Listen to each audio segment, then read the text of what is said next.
but with the QR code, but okay, it's just your name. Don't worry about like the names. You can just put whatever there. It's more important that you're looking at the questions. This is no competition. So first question, which is most acidic? We're going to be doing a lot of ranking, and so it's really important you guys kind of understand what's going on there.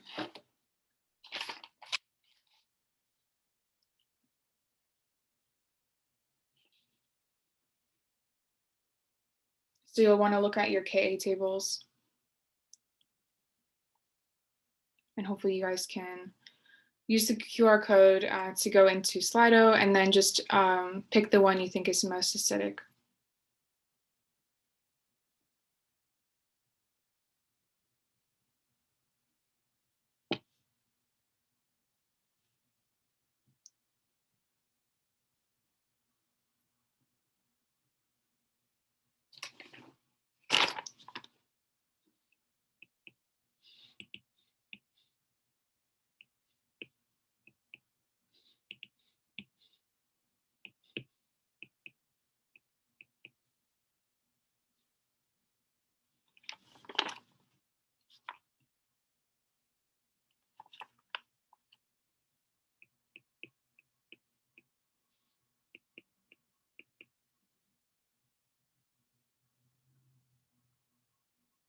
If you don't know, that's okay too. I'll move on in a minute, so we have enough time.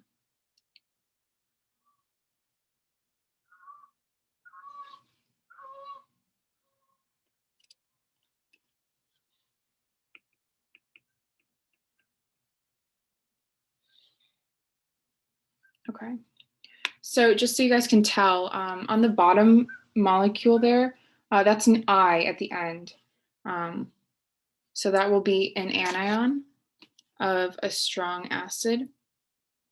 Okay, I'm gonna jump and show you the answer. Okay, good. So here what you needed to do is realize first that they're both acidic salts, and then convert their Kas here. Convert their Kas to Kbs. I can't make it bigger. Okay. And then compare them that way.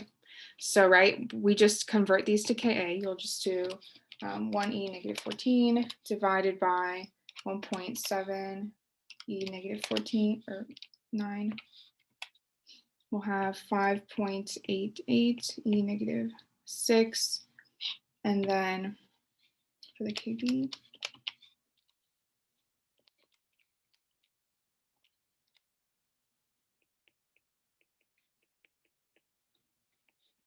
okay, so now we're comparing these in terms of how acidic they are, right? We don't care about the Kb anymore. We care about the Ka. And so here, this is a bigger number. And so this is going to be the most acidic one. Okay, this is much smaller. Question? Oh, go ahead. Yes. Where do you get the Ka values? Because I can't find it on the equation sheet. Great question. Yes. So the first thing you need to realize is this is an acidic salt. So I'm going to cross this part off, right? Same over here. I'm going to cross this part off.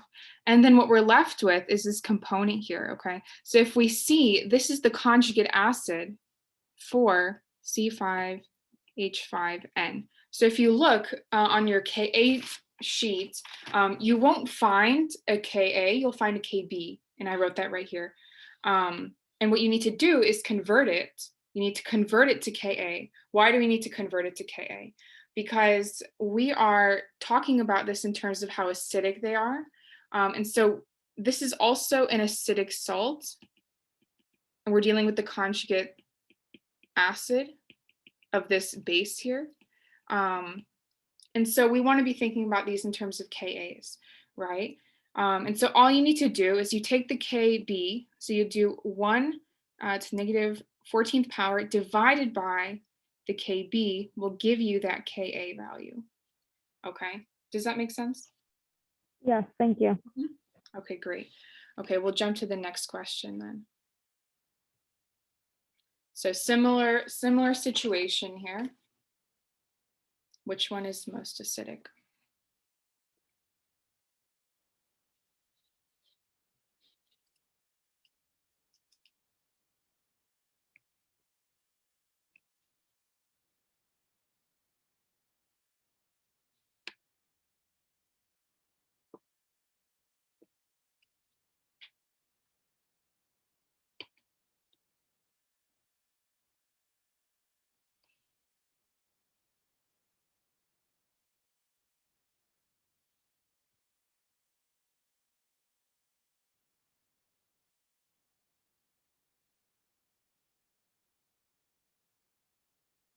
So just so you recognize, we have KClO.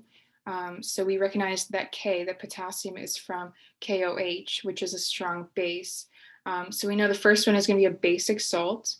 The second one, a similar situation. We see that RB, which is from RB OH2, I believe, and that is also a strong acid. Base, sorry, strong base. And so we're gonna cross that off as well, that RB part, and we're gonna recognize this is an acidic basic. I'm so sorry, I don't mean to confuse you. If there's a basic component, for example, the K or the RB, it's gonna be a basic salt. So these are both basic salts, just to guide you. And so then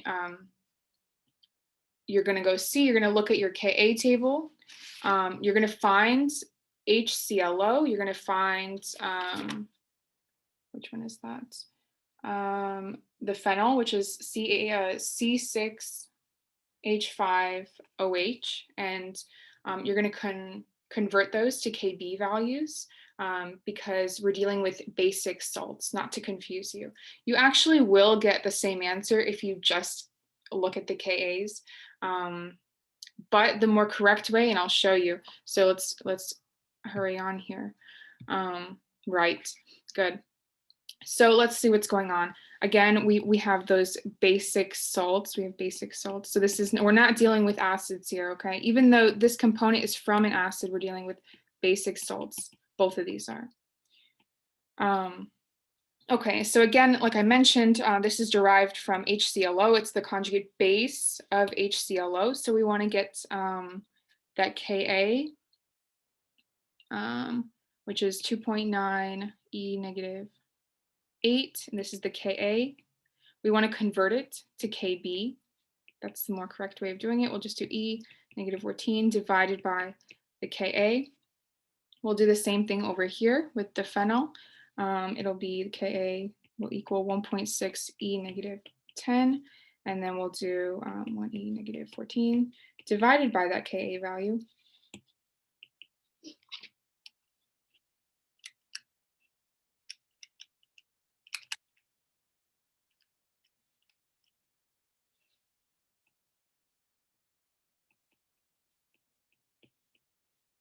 This will be our Kb, and then similarly,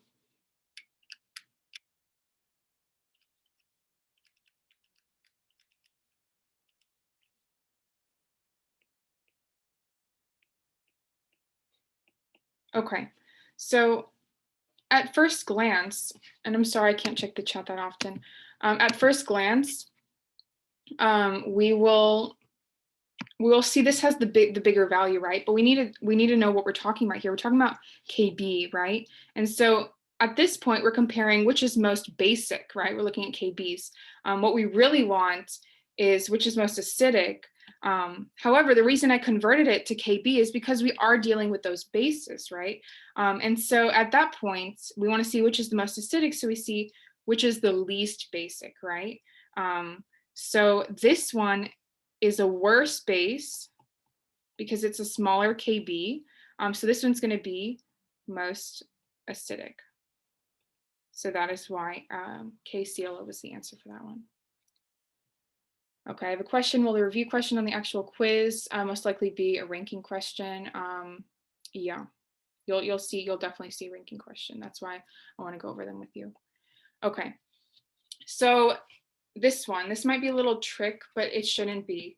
I just want you guys to think. Well, you guys put what you think, and then I'll explain why I added this question.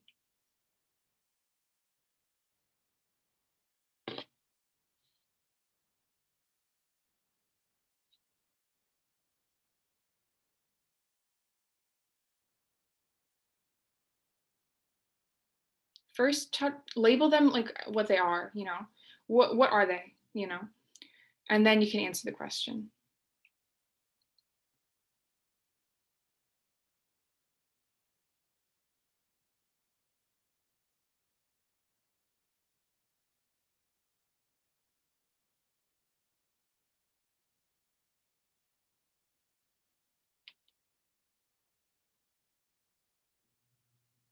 Don't think too deeply about this one. It's just, I put this here to kind of just remind you of like a really simple idea. It's not supposed to be complicated. Okay. Okay, good. So the reason I put this here is because you need to realize like that when we, and I'll shift over here, we cannot be comparing acids and bases together, okay? And when we're ranking, which you guys will see on the practice quiz. So we need to separate these completely, right? So first we need to label what they are. So this is going to be a basic salt, just a weak base. This one over here is going to be an acidic salt, okay? Just knowing this information, this is going to be more acidic, right? Okay. We cannot be comparing these together. Okay. This is basic. This is acidic. We can't compare them. They need to be separate. When you have a ranking question, you're going to have a mix. You're going to have a mix of acidic things. You're going to have a mix of basic things. The first thing I want you to do is categorize them. Okay. Put the basic ones on this side, put the acidic ones on this side, compare them among each other. Okay. Compare apples to apples, oranges to oranges. Do not compare apples and oranges. Okay. You'll usually have a neutral one, which will obviously just stand alone. That'll be in the middle by itself, okay? Then compare the acidic ones, compare the basic ones among themselves, because you cannot compare them together, okay? So this is what I really wanted to emphasize. Recognize, the first thing I want you to do on a ranking question, label them. What are they? Strong acid, strong base, weak acid, acidic, whatever they are, salt, whatever, you know, and then put all the acidic ones on one side, put all the basic ones on the other, and then compare them like that. Okay, so that is the point of that question. Okay, so let's move on. Okay, so this is a buffer problem, kind of conceptual, but it's important for solving problems.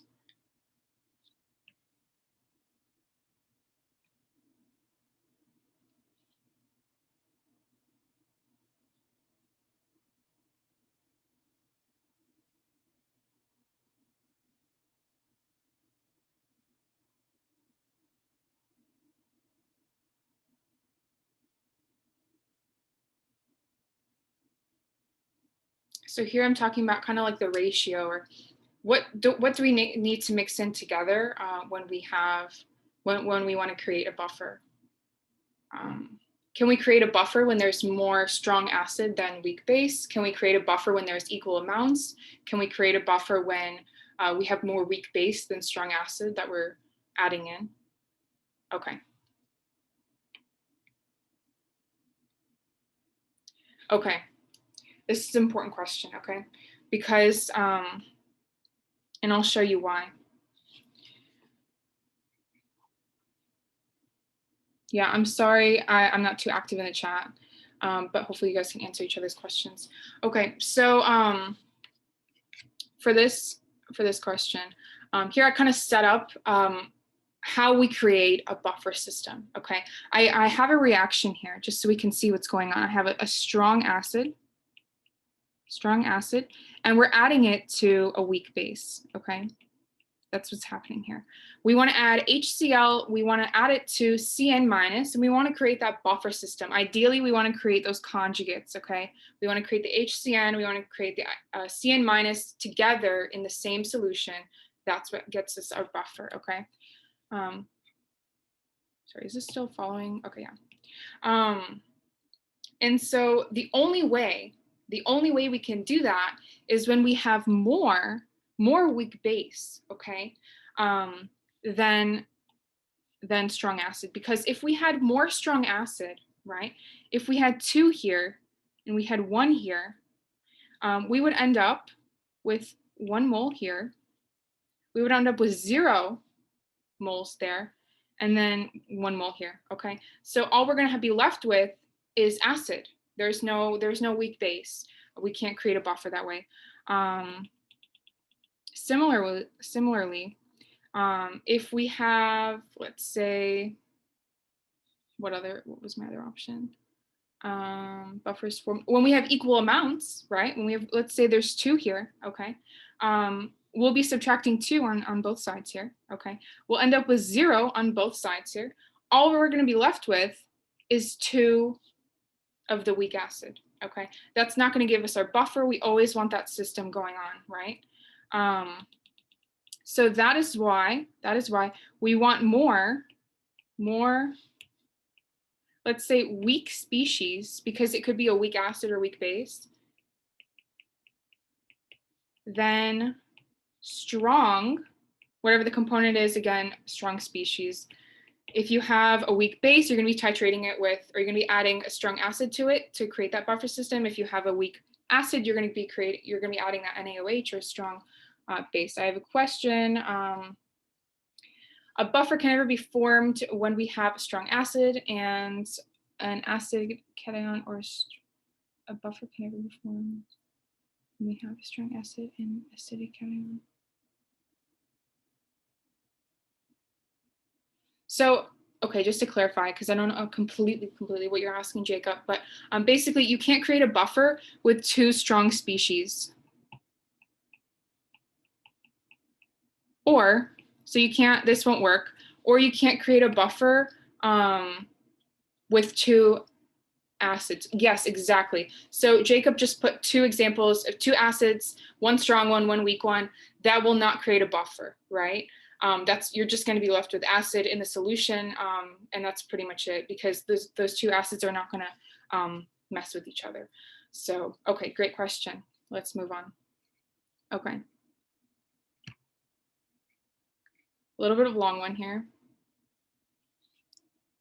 So if we have correct amounts, if we theoretically have the right amounts, like remember we were just dealing with, having the right amount of moles.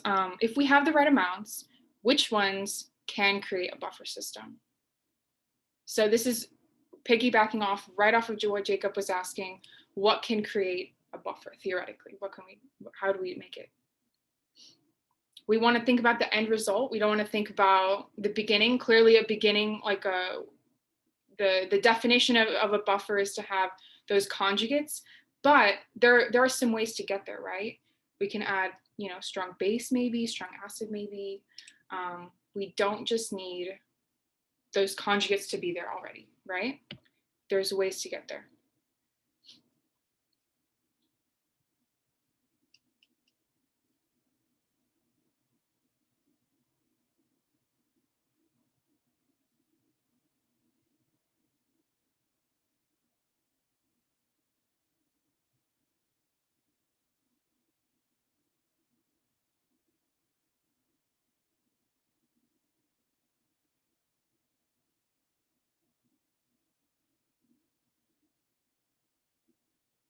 Okay, I'm going to continue for the sake of time. I know I love you guys participating. It's really fun, really awesome. Okay, so let's talk about this.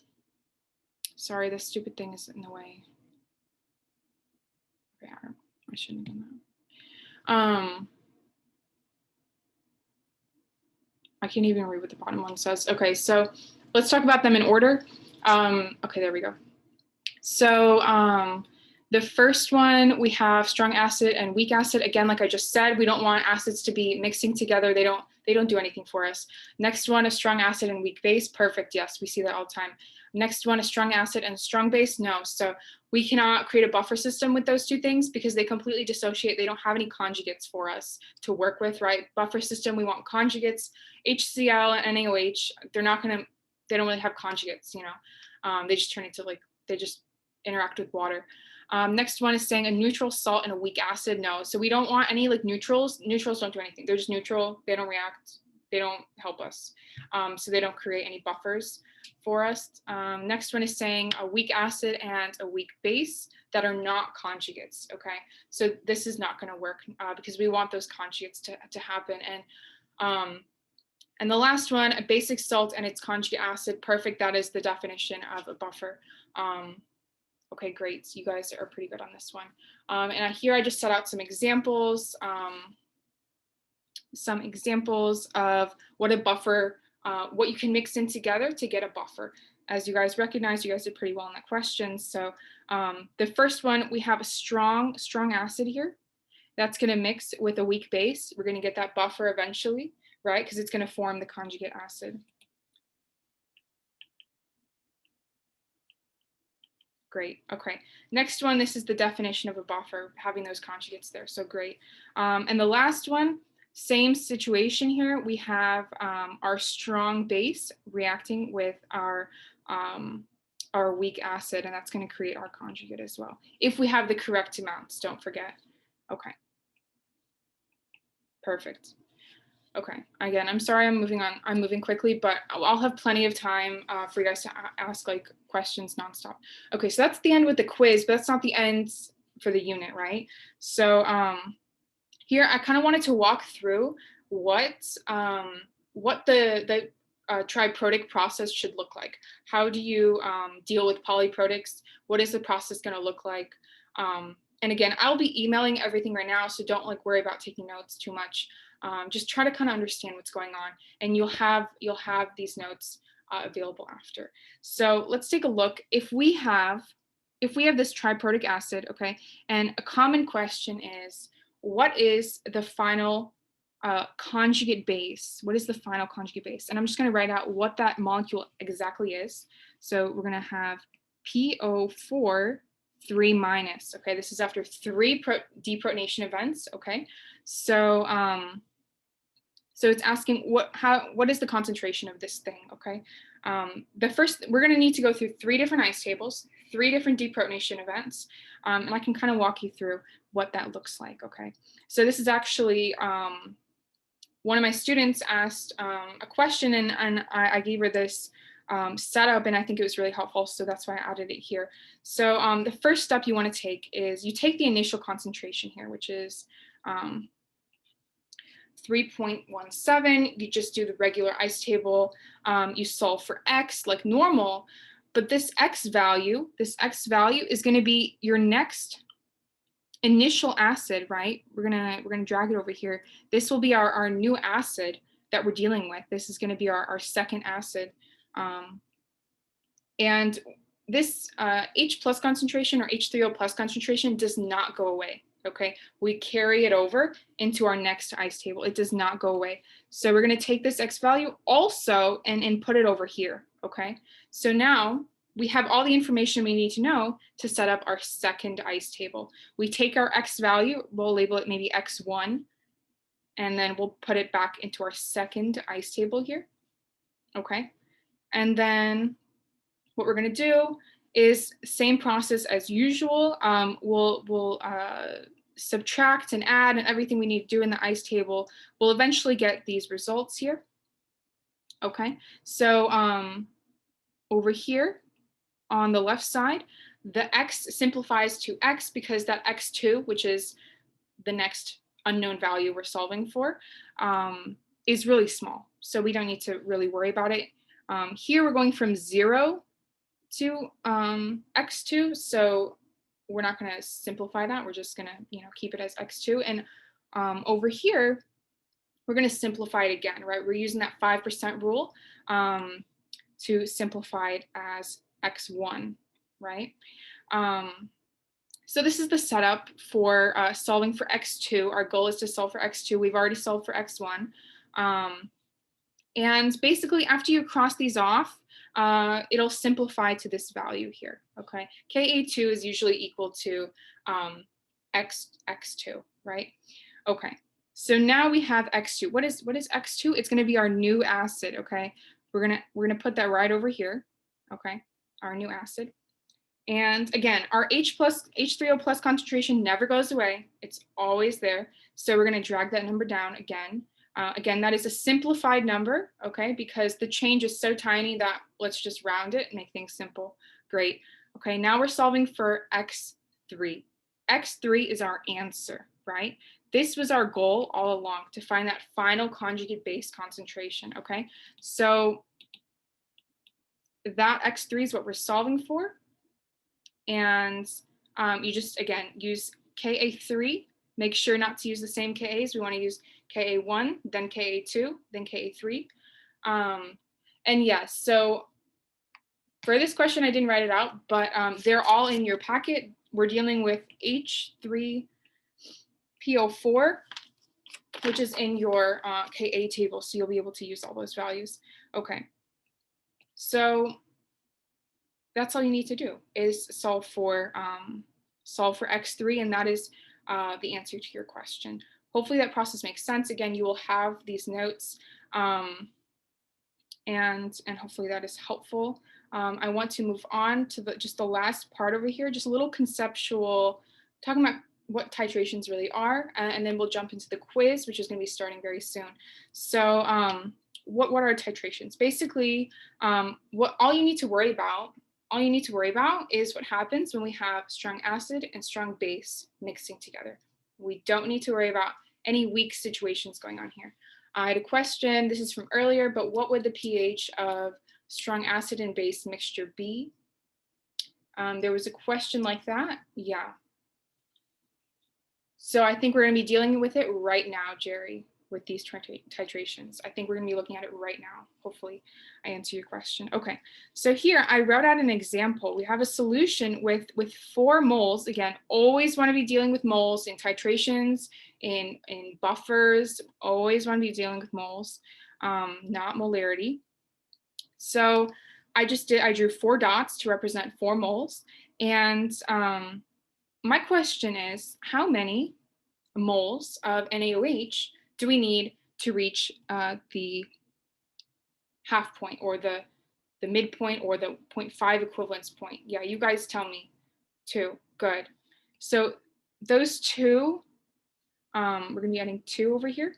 They're gonna completely react with that pink HCl, and all we're gonna be left with here is 2 moles of HCl. Okay, that's what's really going on. And all we need to do to find the pH, let's say, is to divide it by the total volume, not the initial volumes of either the NaOH or the HCl, with the total volume, because we mixed additional volume over here, right? Okay, so we want to divide it by the total volume. We'll get some concentration, some molarity, and we'll just do negative log of that, right? And we'll get the pH just like normal.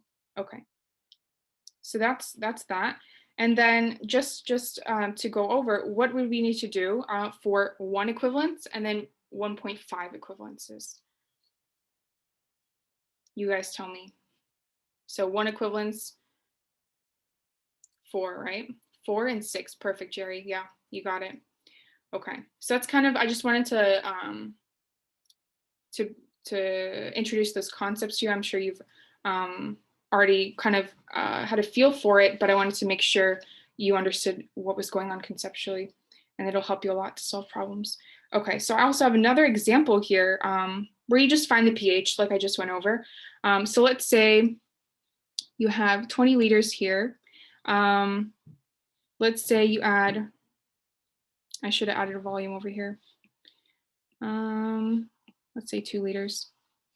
Okay, so we'll have, this is NaOH. Okay, so the way we do this, right, we have 3 moles here, and we have 5 moles down there. And so the way we solve this is let's write this out. So we'll have HCl plus NaOH. All we need to do is subtract, right, like we were doing before. We start out with 5 here. We add 3 there, and then we subtract the limiting reactant, which is 3. We're gonna end up with 2 moles,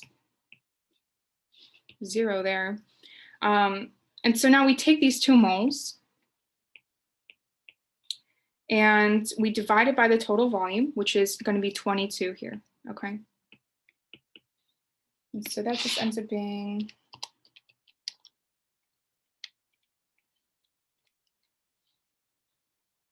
0.091 molarity. And then we just take that, we do negative log of this value. For anybody who just joined, we will be doing the quiz in a minute. So No worries about that.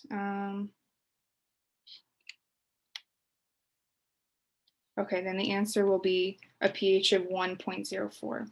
Okay. Please be careful when you're dealing with bases instead, and you need to find the pOH and then the pH.